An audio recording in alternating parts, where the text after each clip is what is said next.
Et nous poursuivons cette session sur Boulez à travers ses archives avec une communication d'Agnès Simon-Recht. Agnès Simon-Recht est conservatrice à la Bibliothèque nationale de France, où elle dirige le service des collections patrimoniales au sein du département de la musique. C'est elle qui a pris soin du fonds Boulez en particulier à son arrivée dans le département. Et donc nous l'avons invité à nous parler de ce fonds, mais nous en parler aussi dans une perspective, disons, tournée vers des appropriations et des recherches futures que l'on pourrait encourager à partir de ce fonds. Et je la remercie beaucoup de sa participation. Merci beaucoup, c'est un grand honneur pour moi de pouvoir vous parler de ce fonds aujourd'hui. En effet, en 2017, la Bibliothèque nationale de France a reçu un don le fonds Pierre Boulez, un fonds considérable de plus de 200 mètres linéaires et qui vient compléter précisément la collection Paul Zarer dont vient de parler Alain Gagliari. Alors la BNF, Alain en a parlé un petit peu, conservait déjà de son côté quelques collections boulésiennes, des manuscrits musicaux dont je ne vais pas répéter le détail, une correspondance avec Pierre Soulczynski qui vient de faire l'objet d'une édition remarquable chez Contrechamp. Pierre Soulczynski qui était son grand ami, mais aussi celui qui l'aida à fonder le domaine musical et qui a aussi donné quelques manuscrits musicaux à la BNF, des archives de la compagnie Renaud Barrault dont on a parlé, et également des archives du domaine musical entrées grâce à Suzanne Tesnas. Mais il n'y avait pas à proprement parler de fonds d'archives Pierre Boulez. Or, si Pierre Boulez avait pris des dispositions de son vivant pour la préservation des manuscrits et d'une partie de sa correspondance musicale, ce n'était pas le cas pour sa bibliothèque. Ses partitions annotées, notamment pour la direction d'orchestre et pour le reste de ses archives, qui était demeuré chez lui à sa mort en 2016. Ce sont donc les ayants droit du compositeur qui ont eu le souci à la fois de préserver ces documents et de les faire entrer dans les collections nationales, eu égard à ses activités en France et en parallèle avec l'archivage en Suisse. En parallèle, s'est constitué un comité Pierre Boulez, dont Alain Gagliari fait partie, chargé de veiller sur la mémoire du compositeur. Alors, dans un premier temps, il s'agissait de conserver l'importante bibliothèque conservée dans 2 lieux, à Baden-Baden, dans sa résidence au 9 Kapuzinerstraße, qu'il avait loué en 1960 puis acheté en 1995 et qui était son lieu de composition, pour faire simple, où il se retirait pour composer.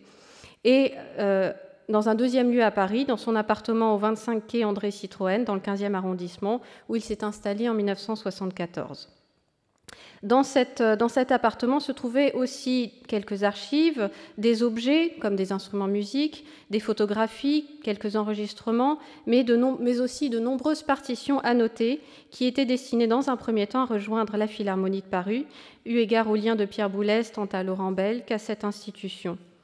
Et souhaitant favoriser la conservation des documents et assurer la cohérence du fonds, mais aussi en même temps permettre aux chefs d'orchestre de passage de pouvoir consulter ces partitions annotées, Laurent Bell a proposé un accord de partenariat avec la BNF. Les documents sont conservés et consultables à la BNF, mais ils sont également numérisés pour une consultation occasionnelle dans les emprises de la Philharmonie. Il s'avérait également qu'un ensemble important d'archives demeurait dans un appartement à Vincennes, rue des Laitières, qui était utilisé comme bureau après son départ de l'IRCAM, utilisé par lui et par ses secrétaires. Donc c'est un panorama, si vous voulez, de ce gros fonds d'archives que je souhaite vous présenter aujourd'hui. Un fonds qui présente la particularité tout de même pour un archiviste de contenir pas ou peu de manuscrits musicaux, qui sont les sources classiques de la musicologie, et qui présentent pourtant un intérêt, me semble-t-il, majeur pour la connaissance du Pierre Boulez, notamment après les années 1975, un Pierre Boulez compositeur, d'un Pierre Boulez chef d'orchestre et d'un Pierre Boulez homme d'institution. Je vous propose donc, donc je vous propose donc de vous parler de ces archives, de la bibliothèque de livres et de la bibliothèque de partitions annotées. Ces archives, donc reflet d'une activité protéiforme, voilà, telle qu'elle se présentait quand nous sommes allés les chercher à Vincennes. Ces archives, en fait, ont été classées, organisées et constituées par sa secrétaire principale, son assistante Astrid Schirmer, figure importante de l'entourage de Pierre Boulez, qui fut son assistante donc jusqu'en 2008, avant d'être remplacée par Marion Thiem. C'est elle qui gère l'essentiel de la correspondance professionnelle et même en partie personnelle, qui organise l'agenda, qui s'occupe des contrats et des différents engagements de Pierre Boulez. Elle travaille en lien avec Nancy Hartmann et puis avec Klaus-Peter Altekruse, qui nous a quittés, et qui gérait de l'autre côté l'autre partie du secrétariat depuis l'IRCAM. Des relais pouvaient également exister depuis l'étranger, notamment avec Adèle Zigal aux États-Unis.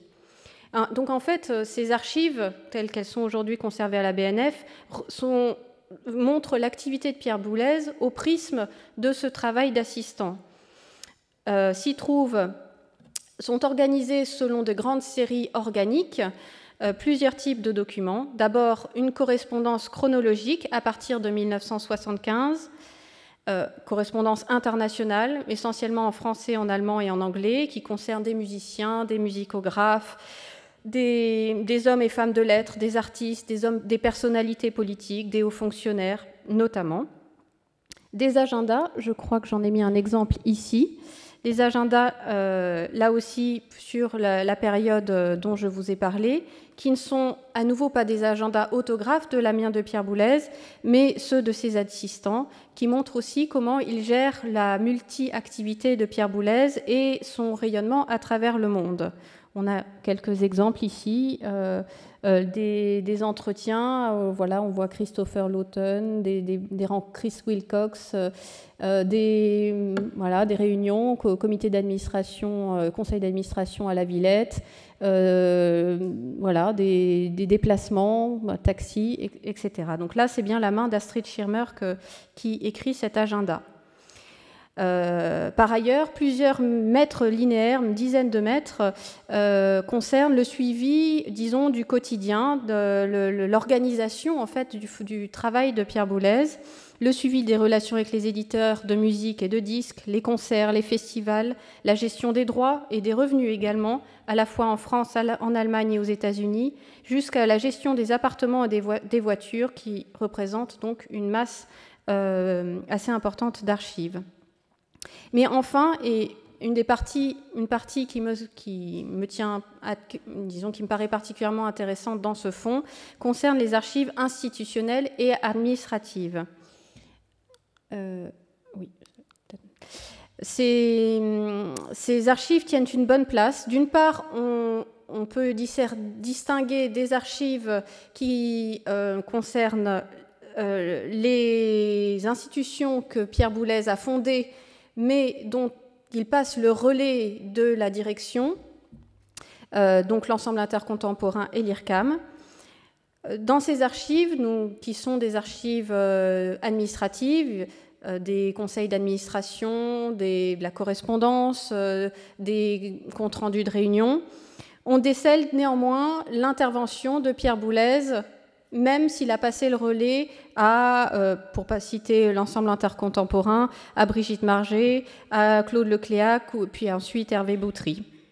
Il intervient sur tel ou tel point de ressources humaines, il intervient sur les commandes de l'ensemble intercontemporain, il intervient aussi et particulièrement sur des points stratégiques comme le fait de chercher et de trouver un lieu de résidence pour l'ensemble intercontemporain.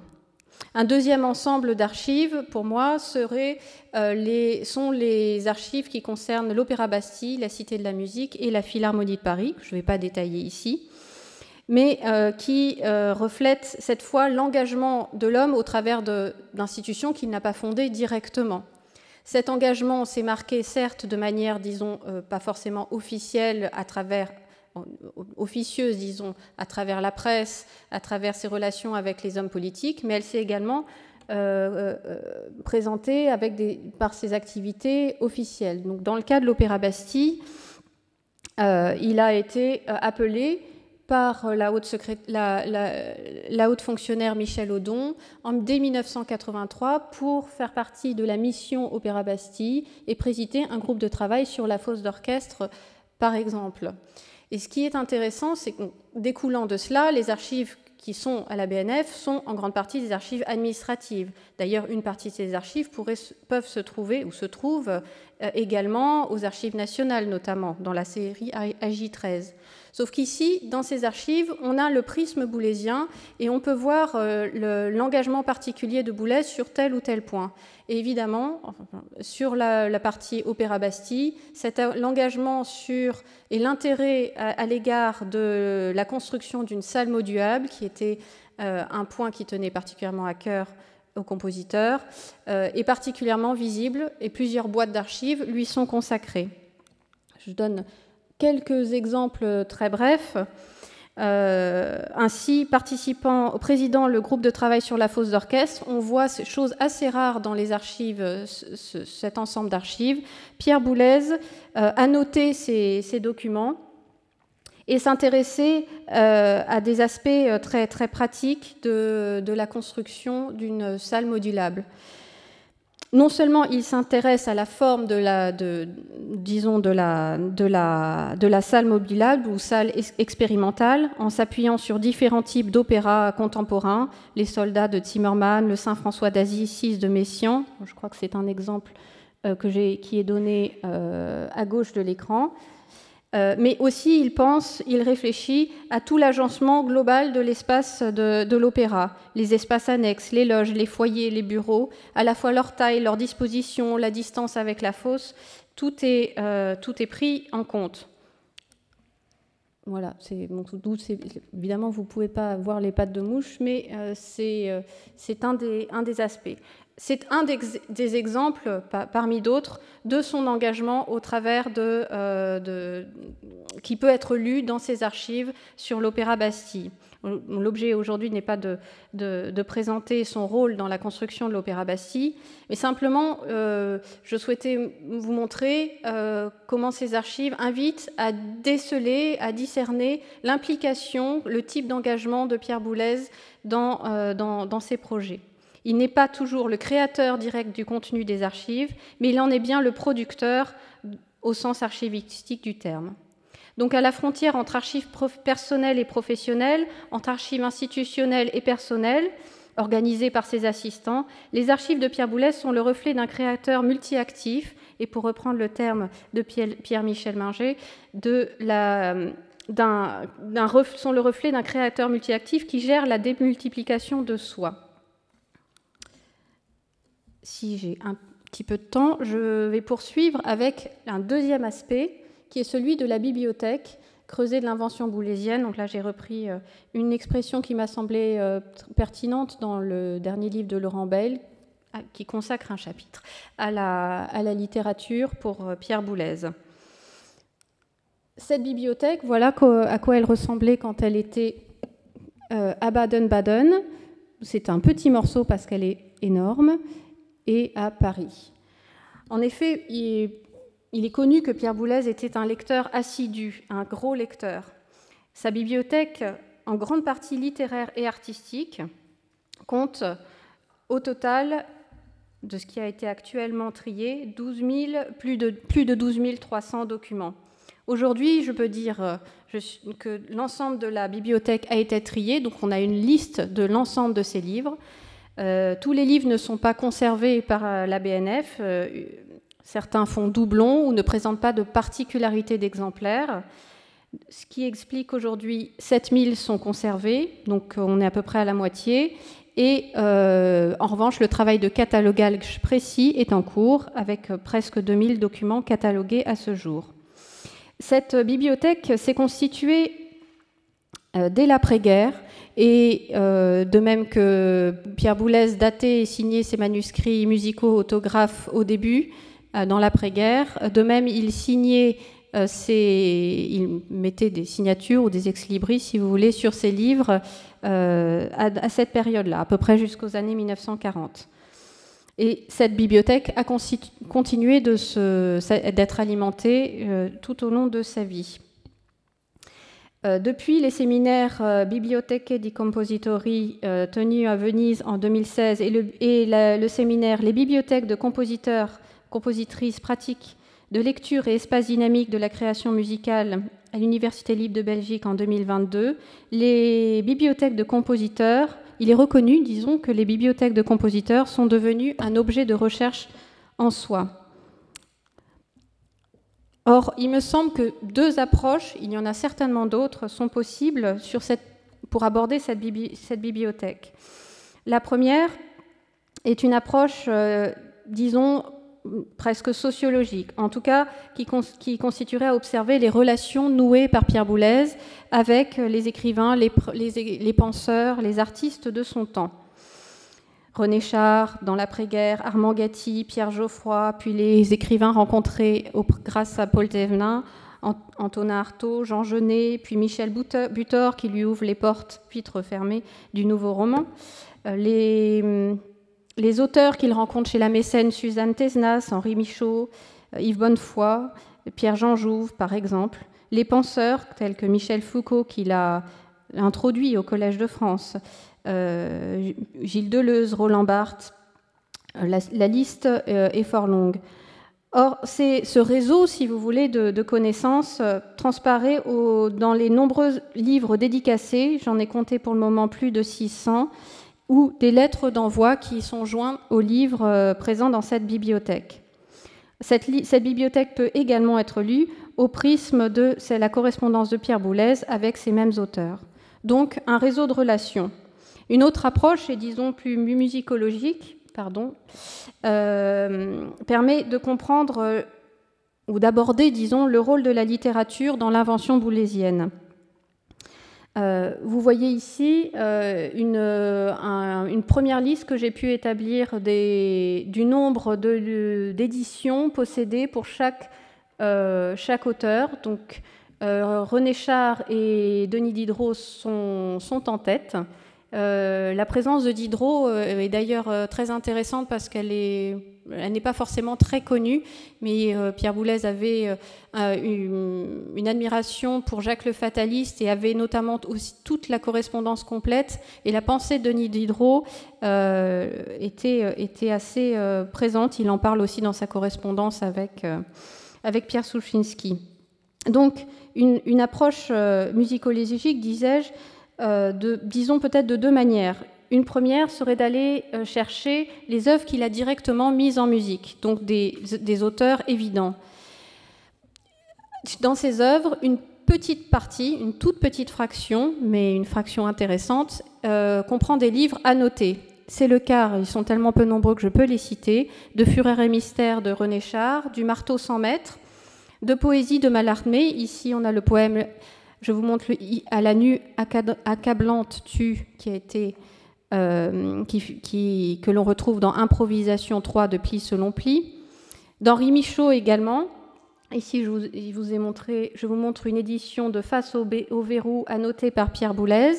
Alors curieusement, il ne s'agit pas de Je rame qui a été utilisé pour Poésie pour pouvoir, mais d'un autre poème, Agir, je viens, qui présente des annotations en vue d'une mise en musique. C'est le terme que je vais employer, faute d'en trouver un meilleur. Également, là aussi je l'ai mis parce c'est moins connu, l'œuvre Litanie d'eau de Michel Butor, sur lequel il avait un projet de cantate, dont fait état d'ailleurs Robert Pięczykowski dans un article portant sur Boulez et Mallarmé.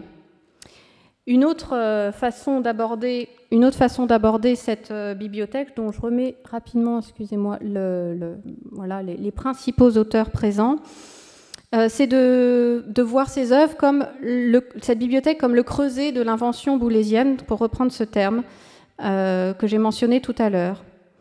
En effet, on y trouvera les classiques, mais aussi la modernité, des auteurs de la modernité, et en premier lieu les 4 auteurs très régulièrement commenté par Pierre Boulez, Kafka, Proust, Joyce et Mallarmé, non seulement pour la conjonction, si vous voulez, entre les recherches formelles des œuvres littéraires et de l'œuvre musicale, l'œuvre labyrinthe chez Joyce, la prolifération proustienne, l'œuvre ouverte chez Mallarmé, mais aussi pour la conception, pour la métaphysique de l'œuvre d'art qu'elles expriment. J'ai trouvé 2 citations qui me semblaient éclairantes à cet égard et que vous connaissez. Celle qui est dans donc l'édition de correspondance de Pierre Boulez à Pierre Souchinsky. La musique peut être plaisir, mais sa plus haute fonction est avant tout connaissance. Je crois que mon attachement aux compositeurs ou aux peintres et aux écrivains vient de cette faculté qu'ils ont ou non pas d'une certaine expérience mystique. Charles m'a déçu et pour jamais du jour où j'ai constaté qu'il était incapable de fonder une poésie ailleurs que dans la sensation. Donc c'est une période où il se détache de la poésie de René Char. Donc là, on voit qu'il voit plus large, en fait, qu'il voit plus large que non seulement que la simple mise en musique, mais aussi que les considérations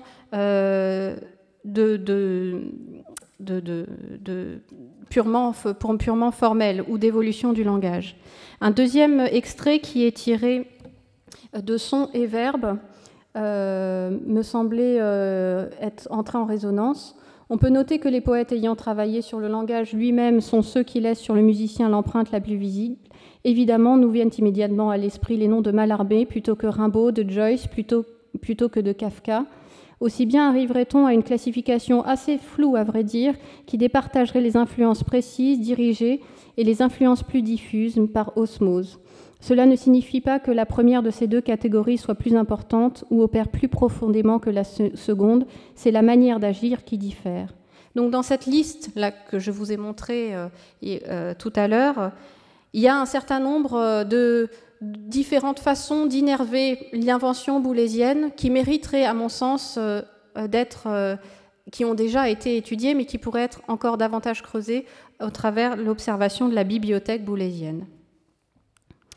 Je vais terminer en essayant de ne pas trop prendre de temps, sur un point que j'ai mis en dernier, car j'en ai parlé lors du dernier colloque à la Philharmonie de Paris, qui concerne les partitions, la bibliothèque de partitions de Pierre Boulez. En effet, sur 2424 partitions imprimées ayant appartenu à Pierre Boulez et aujourd'hui cataloguées, 876 portent des annotations en majorité pour la direction d'orchestre. Or, ces annotations, elles sont, pour aller vite, de plusieurs types. D'une part, on trouve quelques traces d'analyse, mais elles sont rares et ponctuelles. Les études de Debussy, qui ont été étudiées lors de l'avant-dernier colloque sur Pierre Boulez, qui s'est tenu à la Philharmonie de Paris en 2021, consacré à l'œuvre pour piano, ces études ont été abordées par Paolo Dalmodin, je vous y renvoie. L'autre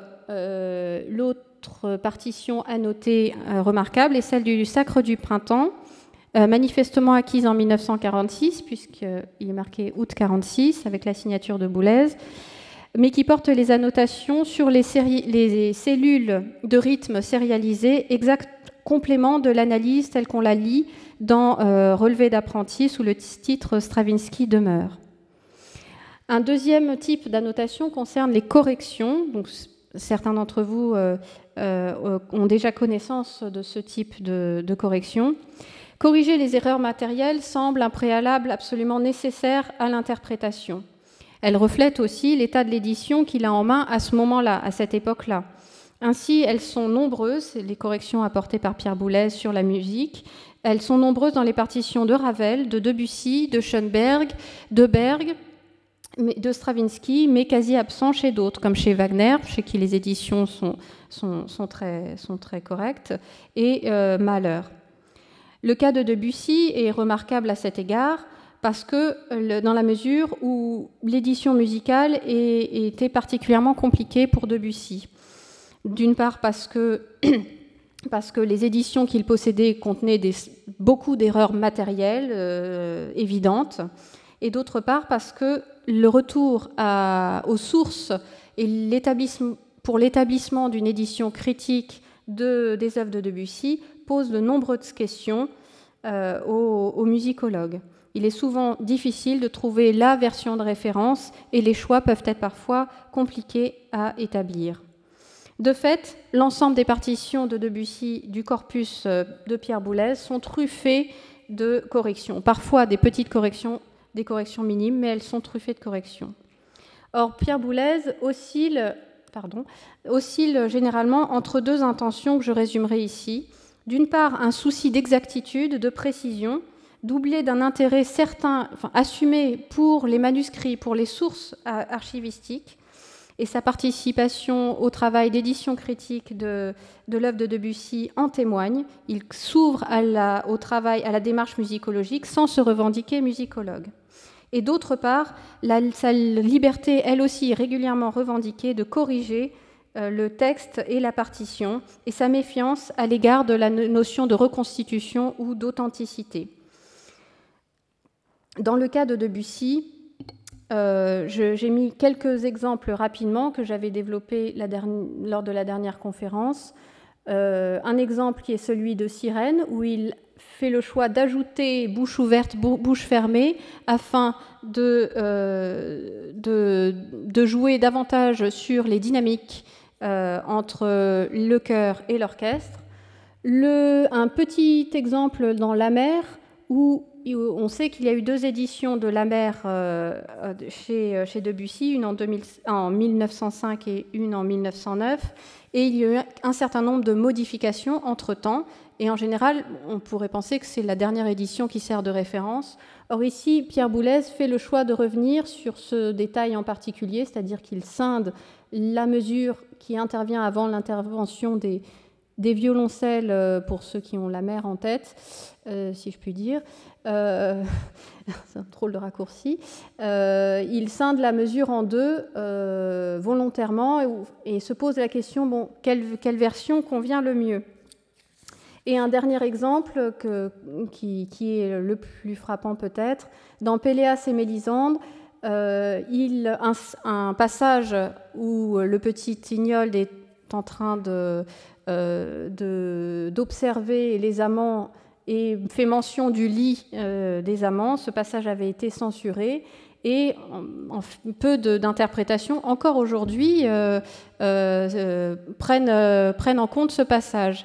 Or, Boulez le rétablit et prend la peine de le rétablir à la main, jugeant la présence de ce passage particulièrement important pour le sens de l'œuvre. Enfin, dernier aspect de ces partitions annotées, ce sont les annotations d'interprétation qui sont en général des annotations simples, légères. Il n'y a pas vraiment de graffiti, comme qu'avait caricaturé dans un texte Engelbrecht. Elles sont très simples, mais leur principale, disons, la principale annotation qui m'a intéressée concernait les battus. Ces triangles, les bâtons ou les U renversés, tels que vous voyez un exemple ici sur une partition de Stravinsky, sont assez bien connus des boulésiens, mais n'ont jamais vraiment, à proprement parler, été étudiés. Elles dessinent les battus préconisés, leur nombre, leur forme, la subdivision possible du geste, et on les retrouve chez quelques compositeurs ou chefs d'orchestre de cette période. Je les ai retrouvées chez Roger Desormières, dans une partition d'Olivier Messiaen, dans quelques partitions d'André Jolivet notamment. Or, et de toute évidence, c'est dans les œuvres du XXe siècle, à la métrique complexe, que Pierre Boulez note ces indications le plus fréquemment et de la manière la plus diverse ou la plus variée.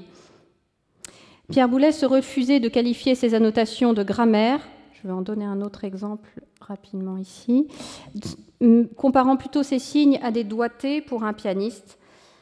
Elles sont en revanche un fait indispensable pour la compréhension de la partition et de sa rythmique et de son temps, et permettent de lever aussi toute ambiguïté lors de la partition. Pour terminer cette présentation, j'avais mis cette partition annotée qui, en fait, à mi-chemin entre une étape donc, du marteau 100 mètres, pardon, qui est à la fois une étape, encore une source supplémentaire dans la connaissance du marteau 100 mètres, en plus de toutes les sources manuscrites dont a pu faire état, par exemple, Alain, et d'une source pour le chef d'orchestre pour la connaissance des moyens de direction. Cette partition est en fait une copie vraiment assez mauvaise, de mauvaise qualité, du manuscrit autographe. Cette copie a été reliée et la reliure explose car il a rajouté à la fin le complément au dernier mouvement, la copie du complément du mouvement 9. Et au contreplat supérieur, on retrouve, donc derrière la couverture, on retrouve le tampon de la Südwestfunk et des éléments de nomenclature et de disposition instrumentale. Et surtout, on retrouve de nombreuses soit corrections, soit annotations de battus très très variées et très diverses. Voilà, vous avez ici quelques exemples que je ne détaillerai pas ici. Ma conclusion est une conclusion de bibliothécaire. Ces archives et cette bibliothèque sont inventoriées dans 2 sites, donc les archives sur BNF Archives et Manuscrits, dont vous voyez une copie d'écran, et sur le catalogue dit catalogue général de la BNF, et vous attend dans salle de lecture.